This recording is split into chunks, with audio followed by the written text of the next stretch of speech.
Title: Uniting for Excellence. Pierre Poilievre's vision to reshape Canada's future and revive its legacy.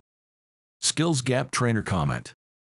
Yes, it took a while for a hero to show up, as the economy and the services have been degenerating now for almost a decade in Canada. Kevin O'Leary will bite his lips one day when we surprise him by electing a quality leader. We think business leaders have been waiting for up to a decade to see a quality leadership prize in political area. With the intensifying crises in Canada, we are finally witnessing professionals rise up to the challenge, especially the Conservative MPs, who consistently demonstrate a strong work ethic, tenacity, allegiance to the citizens, attention to detail, attributes clearly visible in the meeting videos posted. Soon, these rising heroes will allow us to prove to the world that we do in fact have good leaders in Canada, and the business CEO will be able to calm a little, and their faith will gradually begin to restore in Canada as a good place to do business.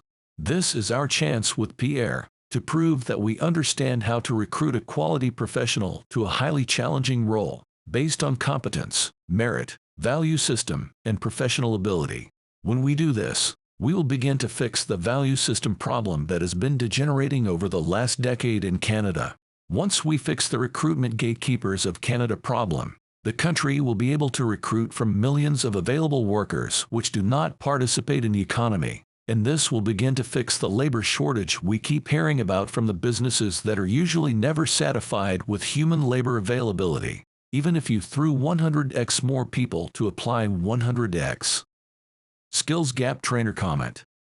Hey internet friends, we get where you're all coming from, and while none of us has time to fully grasp every issue, or even partially grasp every issue, we have a few thoughts on current political leadership to share today after a year or two of pondering these difficult dilemmas. Supporting any political figure, especially without decades of first-hand collaboration and common work projects to check out competency and value system, is a massive gamble. We did that before, and learned quickly to do a bit of research ahead of voting. The geopolitical game, domestic entrenched landowner interests, and global corporate alliances, aka the new Western tech order, is tempting leaders of nation-states worldwide to lean more towards global alignments or alignment with wealthy landowners who bought the land in the 20th century, often sidelining the required allegiance a country has in law to its citizens based on the framework everyone grew and was raised under, or based on the framework that is promised to aspiring immigrants via the media mechanism. But looking at Canada's position, our economic strength isn't just about tangible exports like products or services that we invent, manufacture, or produce. We're also talking about a wealth of raw resources and energy. Our terrain, rich with minerals and vast lands, might just be worth dozens of trillions or a lot more. Think how many 7,000 square foot lots fit within Canada. A lot. And with global inflation on a significant moderate inflation rising trajectory, beginning to infiltrate and spread into developing nations like ours, this Canadian hard asset land and resources wealth will continually shoot up even higher in dollar value, till one day we will be counting the value of Canada in hundreds of trillions of dollars, if we don't already. Yet, as Canada's resource wealth increases, its national land and resource value continually increasing, due to the declining purchasing power or depreciating currency relative to hard assets that we own as a nation, it seems the financial well-being of its citizens goes in the opposite direction. There's a funny dynamic at play, which seems to trick a lot of people. As Canada grows richer, and it keeps doing that as the land and resources continually increase in dollar terms, the citizens are becoming poorer, which is why we see Pierre rise. They want this fixed. As Canada gets rich, citizens go broke. Only when the nation assigns a portion of that physical built-in wealth to the citizens will the citizens be able to keep up with the rising valuation and rising real asset wealth of Canada. For workers and business folks, economic downturns can be brutal. They're stuck navigating the fragility of employment, often with little choice. But countries, especially one like Canada, bursting with resources and with a population so small in comparison, they've got choices. Wealth is something that a leader chooses in Canada, and poverty is also a choice a leader can make, and has done in this case.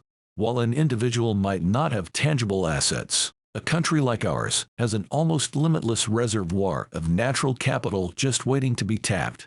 For Canada, wealth is a choice, dependent on the leader's vision and leaders' willingness to unlock some of the wealth for the citizens from the land and resource valuation held by Canada.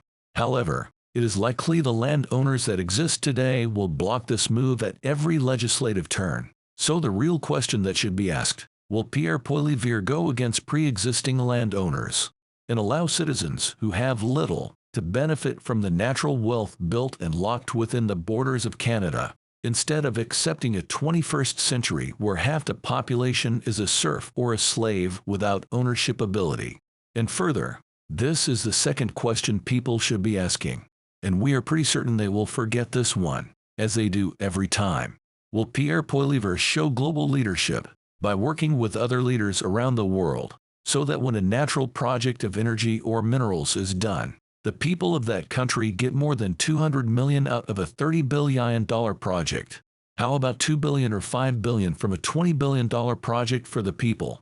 So that is the answer. Projects and taking a fair share of the project for the nation the project is based in, at the global level. We don't know the answer to when such a leader that is both a national star and an international star arrives.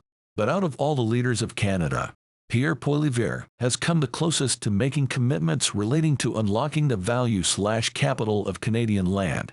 So from that perspective, Pierre has achieved more than the other leaders of Canada in terms of an ethical and moral standing and an engineering society of the 21st century standpoint.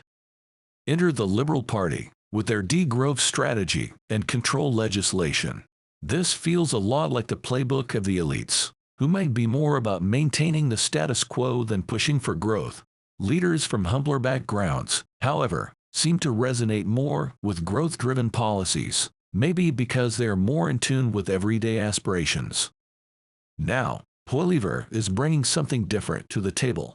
He's vocally and passionately making a case for a growth-oriented industrial and technological future for Canada. And when we're talking about leadership, it's all about playing the odds. If Trudeau's chances of pushing freedom legislation or advocating for a growth-based economy seem near zero, Poilievre starts looking like a pretty good bet.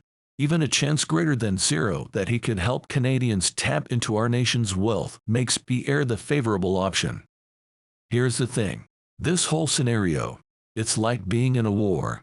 And in war, yeah, you're gonna take some hits. The question is, where and how bad? Some injuries you can recover from, others, not so much. Poilievre, uncertainties and all, seems to be our best shot at a future where Canada thrives. With him, there's hope for a shift back to a traditional, stable Canadian economic model and a stable governance model as we had with all of the prime ministers except with the debts the Trudeau family has placed on Canada of hundreds upon hundreds of billions. In this war, while we might not have a fancy new hospital, having a reliable doctor might just be enough. A doctor might be all you need to make the difference during a war.